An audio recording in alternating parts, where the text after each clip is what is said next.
Saltwater does not wear out outboards, it eats them quietly. In 2026, the biggest mistake is buying the wrong engine that looks perfect on the dock and fails when the season is busy. Today, you're getting 3 worst saltwater outboards to buy, 4 best to hunt for, and the moment in this list that usually makes people stop and rethink everything. Number 1. Mercury Verado 250 supercharged. The first trap usually feels like a step up in class. The engine sounds refined, the throttle response feels confident, and the seller's story is often short on details, but heavy on reassurance. A quick ride can be smooth enough that your brain quietly decides the hard work is done. That is exactly where saltwater wins, because saltwater problems often need time and load to reveal themselves. After those first couple of sentences, the model matters, because the buying risk is tied to what you are actually purchasing. The real-world example in this slot is the Mercury Verado 250 supercharged, specifically when the service story is incomplete or vague. This is not a claim that the platform is automatically bad. Plenty of these engines live long lives with owners who keep up with the boring stuff. The reason it lands on the worst side is the scenario that repeats: a complex, feature-heavy platform paired with unknown saltwater discipline. Saltwater rewards simple, predictable systems. Complexity adds more places for small neglect to become expensive. That does not mean more features equals failure.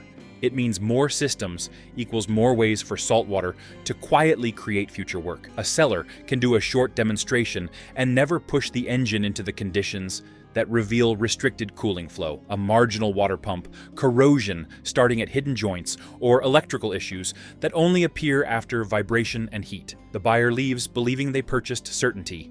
In reality, they purchased a story with missing chapters. The real consequences tend to arrive in a frustrating way, not always catastrophic, but disruptive. A warning alarm under sustained load, a temperature event that appears only on warm days, protective power reduction that turns a confident run into a careful crawl home. And then the slow drain begins. Diagnostic visits, intermittent symptoms, and the psychological shift where you stop trusting the boat to just go. Boatheads, choosing logic for this model is ruthless and practical. You do not buy this engine for saltwater unless you can buy the habits that came with it. You want routine service invoices that span time, not one last-minute service done for the listing. You want a seller who can describe their flushing routine clearly, not in vague language like most of the time. You want evidence that sacrificial anodes were replaced before they were destroyed. You want a water pump service history that fits the hours and the years. You want signs the owner inspected corrosion points before the engine forced the issue. If those pieces are missing, the engine might still run beautifully for a while. That is what makes the trap powerful. It can feel perfect long enough for you to fall in love, then turn into a premium-priced troubleshooting project later. And because the platform feels high-end, many buyers pay high-end money even when the story is incomplete. The grounded rule is simple.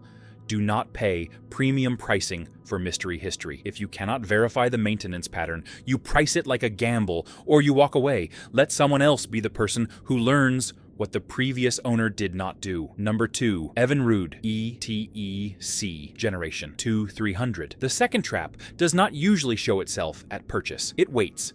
It looks normal until the day you need a specific part, a specific technician, and a specific answer in the middle of the season.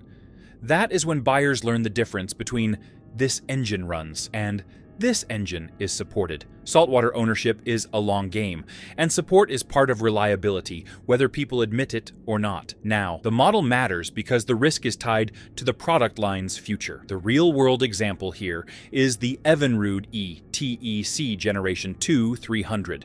Some of these engines still run strong, and some owners have genuinely good experiences. That can be true at the same time that the platform is a risky first saltwater purchase for many buyers. The reason is not performance. The reason is uncertainty in the support ecosystem once production has ended. Boatheads, choosing logic always starts with the ecosystem. Saltwater increases the odds that you will eventually need attention to cooling components, corrosion-affected hardware, electrical connectors, and lower unit service realities. When that day comes, the difference between a quick fix and a seasonal delay can be whether the platform is still treated as normal work by local shops. Even if parts exist, the speed and consistency of parts access changes the whole experience. A sentence like, "We can order it," can quietly turn into, "We do not know when it will arrive." And that is how summer disappears. There is another layer that is less dramatic, but often more expensive: resale confidence. In 2026,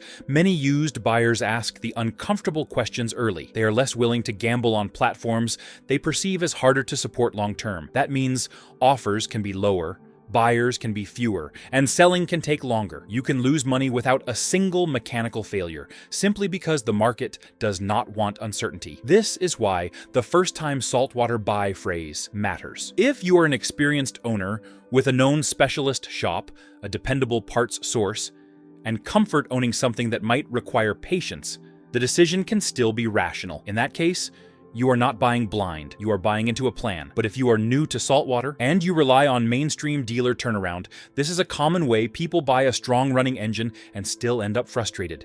The grounded buyer move is to check reality before you fall in love. Call local shops and ask whether they service the platform regularly. Ask what parts access looks like in season. Ask whether they treat it like routine work or like a special case. Those answers matter more than forum arguments. None of this says the platform is doomed. It says saltwater punishes uncertainty, and discontinued ecosystems create uncertainty. If you are going to take that risk, you take it with open eyes, not with optimism. Number 3, Yamaha F154 stroke. The worst trap is the one that feels safest. The engine looks clean, starts easily, and has a reputation that makes buyers relax.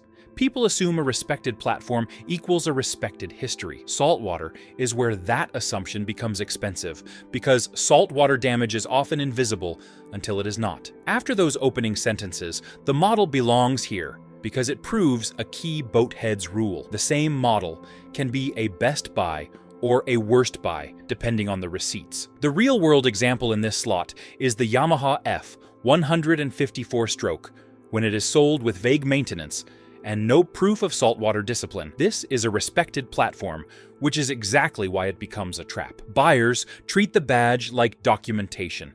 In saltwater, the badge is not documentation. Boatheads, choosing logic is simple. In saltwater, you are not buying a running engine, you are buying a maintenance pattern. This model becomes a worst buy only when the seller cannot prove the boring habits that prevent corrosion and cooling issues from stacking up. You want consistent flushing habits after use. You want sacrificial anode replacement before the anodes are destroyed. You want water pump service history that fits the hours and the years.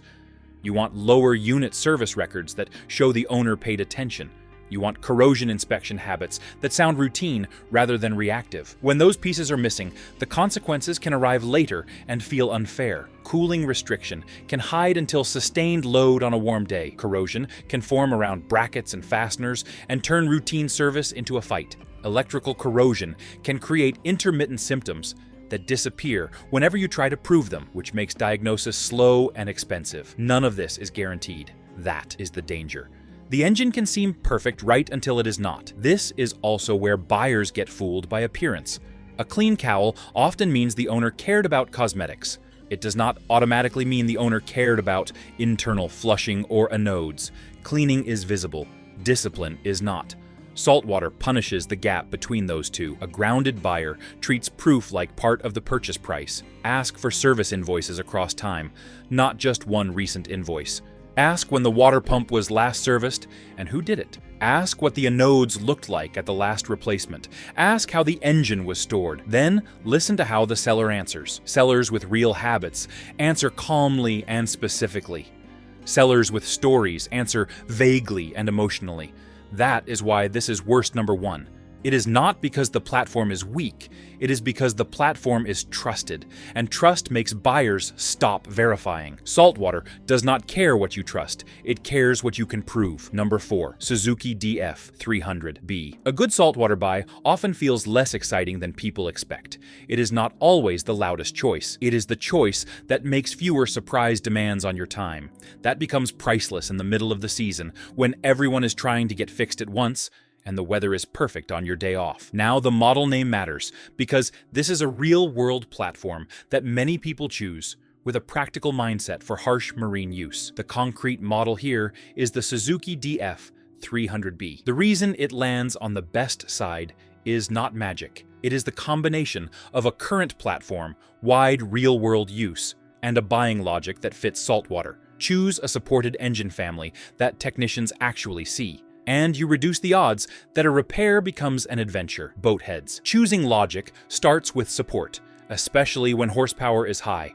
Big horsepower engines create expensive consequences when something goes wrong. That means the smartest big engine buys are the ones your local ecosystem can service quickly. If your region has a strong Suzuki dealer presence and technicians who work on this platform regularly, the ownership experience tends to be calmer. Familiar platforms build knowledge bases. Knowledge bases reduce mystery. Mystery is what inflates labor time, stretches downtime, and turns minor issues into long projects. This chapter stays grounded by admitting the condition: the network must be real. An excellent platform can still be a poor buy if your support is thin. If you cannot get service in season or parts are slow in your region, then the advantage disappears. That is not brand drama, that is logistics. Assuming the support is strong, the buying checklist becomes straightforward. You still verify flushing habits.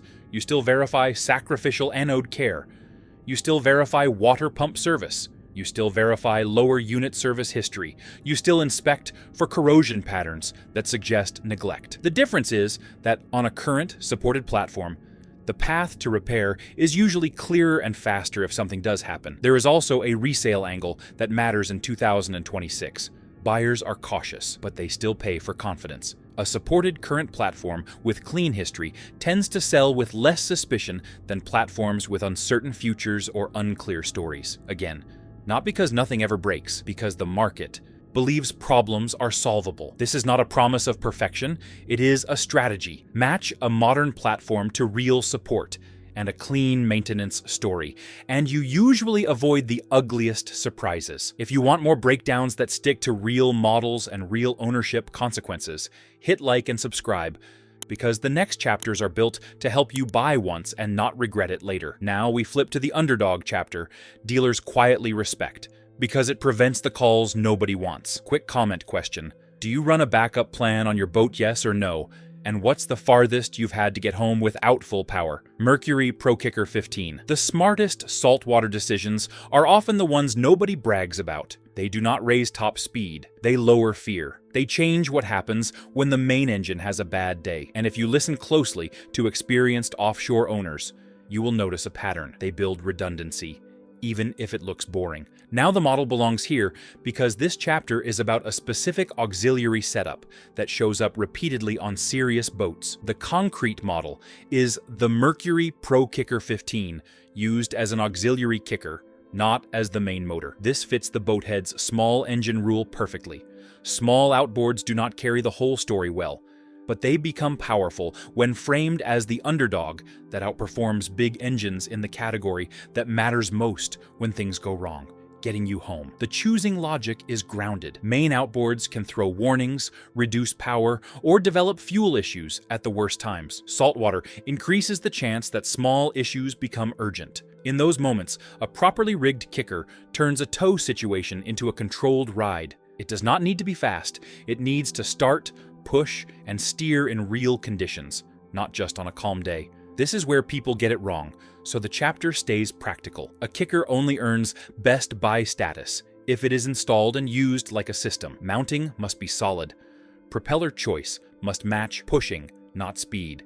Steering integration must be usable when you are tired and the water is sloppy. Fuel planning must be intentional. Maintenance must be real, because an ignored backup is not a backup. Dealers respect this setup because it prevents the worst stories. The worst stories are not, "my engine needs service." The worst stories are, "we were drifting." A kicker changes the outcome. It also changes behavior. When you have redundancy, you are less likely to push a struggling main engine harder, and that alone can prevent a small problem from becoming a large one. That is not drama, that is experience. There is also a subtle resale benefit. Boats rigged with a functioning, tested auxiliary system often signal serious owner. It suggests someone thought about outcomes, not just horsepower. That kind of signal can matter when buyers are cautious. Best number 3 is not glamorous, but it is one of the most real-world choices on this entire list. It is the difference between being embarrassed and being safe. And next, we return to a main engine that becomes a best buy only when it comes with receipts, not just reputation. Yamaha F150 four-stroke. Some engines build their reputation slowly through repetition. They show up on countless boats, get serviced by countless shops, and keep running when owners do the boring things consistently. That repetition creates a market reality. Buyers trust what they recognize, and shops fix what they see often. In saltwater, that combination can be worth more than a fancy feature list. Now the model returns, but in a different role, because Boathead's logic is about context. The concrete model here is the Yamaha F150 four-stroke, specifically when it comes with full documentation and believable saltwater habits. Notice the difference. This was worst number 1 when the history was vague. It becomes best number 2 when the history is clear. Same platform, different truth. Why does documentation change the story so much? Because predictability changes everything. In many regions, technicians see this platform constantly. That means diagnosis is often faster because patterns are known. Known patterns reduce labor time. Reduced labor time reduces cost. And reduced cost reduces resentment. That is how a platform becomes easy to live with in real life. Boatheads. Choosing logic for this best chapter stays concrete. You want routine service invoices across time. You want water pump service history that matches the hours and years. You want lower unit service records that show attention. You want evidence of sacrificial anode replacement before the anodes were destroyed. You want a seller who can describe flushing discipline clearly, not with vague phrasing. You want corrosion inspection habits that sound routine. This also ties directly into resale. In 2026, buyers do not only buy engines, they buy confidence. A documented, well-maintained example of a common platform tends to hold value because the market believes the story. Even if the engine is older, proof can be more valuable than promises. This chapter stays grounded by admitting what does not change. Saltwater will still punish this platform if the owner ignores discipline. No reputation overrides chemistry. That is why the documentation matters. The best version of this model is owned by someone who treated flushing as routine, treated anodes as consumables, and treated water pump service as a schedule rather than a guess. Best number 2 is not a brand argument. It is a receipts argument. It is the difference between buying an outboard and buying a mystery. And now we reach best number 1, the choice that decides whether you boat this season or watch from the dock. Mercury 200, four-stroke. The best saltwater outboard is not always the one that wins debates. It is often the one that gets repaired quickly when the season is busy and the weather is perfect. Saltwater problems are time-sensitive, and boating seasons do not pause while you wait. That is why support is not a bonus feature. It is part of reliability. Now, the model name matters because this chapter is a concrete example of a platform that often becomes a rational best buy where support is strong. The real-world model is the Mercury 200 four-stroke. The reason it lands here is not that it is flawless. It is that in many areas, it is common enough that shops see it constantly. Parts are more likely to be obtainable quickly, and troubleshooting is less likely to become a research project. That reduces downtime, and downtime is the true enemy in saltwater boating. Boatheads. Choosing logic begins outside the engine itself. It begins with the ecosystem. If local dealers and independent technicians service this platform regularly, your ownership experience often becomes smoother. When something goes wrong, the repair path is clearer. When you need a part, the odds of getting it fast are better. That changes the true cost of ownership in a way buyers only understand after they have been stuck. This is also why the same engine can generate opposite stories. One owner says it is the best motor they ever had. Another says it was a nightmare. Sometimes both are telling the truth. And the difference is not the engine. The difference is how quickly their region could support it, and how disciplined the previous owner was with saltwater maintenance. This chapter stays grounded by keeping the checklist practical. You still verify flushing habits. You still verify sacrificial anode replacement. You still verify water pump service. You still verify lower unit service. You still inspect for corrosion patterns that suggest neglect. You also verify something people forget: technician familiarity. A platform that is common builds speed. Speed saves seasons. There is a final layer that is easy to underestimate. When a platform is supported and common, Even preventative maintenance becomes easier. Shops stock the parts. Technicians know the sequence. You are less likely to postpone service because it feels complicated. That keeps small issues from growing. Saltwater punishes procrastination. So anything that reduces friction becomes a hidden advantage. Best number one is not a promise of perfection. It is a realistic strategy for 2026. Choose a supported platform that fits your region, buy a clean, documented example, and keep the discipline boring. That is how you stay on the water when everyone else is waiting. In 2026, the 3 worst saltwater buys are rarely bad brands. They are bad combinations: premium complexity with unclear history, discontinued support risk, and trusted models sold without proof of discipline. The 4 best buys stack the odds your way with support, documentation, and a backup plan that saves seasons. If this helped you shop smarter, hit like and subscribe, because the next videos break down real models, real failures, and what actually holds value. And drop a comment. What outboard has treated you best in saltwater, and what model would you never buy again?